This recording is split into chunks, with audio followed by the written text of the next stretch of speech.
Hey everybody, Rob Lavigne here with another behind the scenes brought to you by the Digital Grapevine. And in today's video, we're going to look at the artwork that makes up a brief history of the digital revolution. Now, if you've been following along, the articles start off in 1965 and the coloring tends to be more black and white. The graphics are more crude. Mainframes, big bulky devices tend to be the order of the day. As we shift into the 70s and the articles shift more into the personal computers, you're going to start seeing smaller computers being drawn, more color coming in. And as we get into the 70s and 80s and 90s, you really start seeing the colors come in. And the design changes more from big bulky computers to more streamlined, aesthetically pleasing as we would know them now.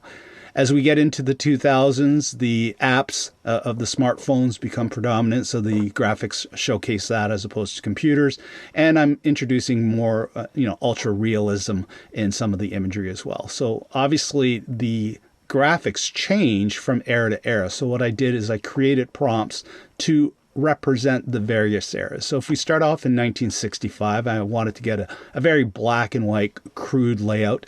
And this is really what you're getting here. Now, when you render, quite often the tools that you use will give you a couple of options and you pick the ones you want. And some of the options are dead on and some of them are extremely creative. And even though they don't necessarily match the prompt in many cases, you look at them and go, oh, you know what, I'll hold on to that one. And that happens every so often. So I tend to save most of the ones that I create. And some of them I use, some of them I don't. So as we move into the 70s, you'll notice that the drawings change, the color palette changes, the funkiness, if you will, of the 70s comes into play. It's still kind of surreal. It's not quite photorealism, as it were.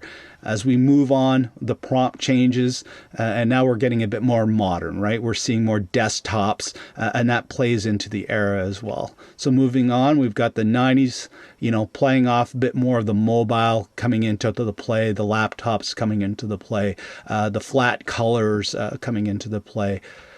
As we get into, the social media era, apps come into the equation, right? So this is where we're using more apps in our, graphics, if you will, and the color layout changes as well. So you're modifying the prompting as you go forward. So the vision here at the end of the day, really for a brief history of the digital revolution, is to evolve not only the content from very crude early beginnings to some of the fancy stuff like we have in 2022, but also the colors and the imagery that goes along with it will shift as the prompts change through the eras. And the key here is the GPT-4 of the content is now merged with the graphics of Stable Diffusion, and it's actually GPT-4 that's infusing the prompting for the imagery. So this is very much an AI-driven piece of content. So hopefully you enjoyed this little behind the scenes. There'll be more coming shortly. Take care. Bye.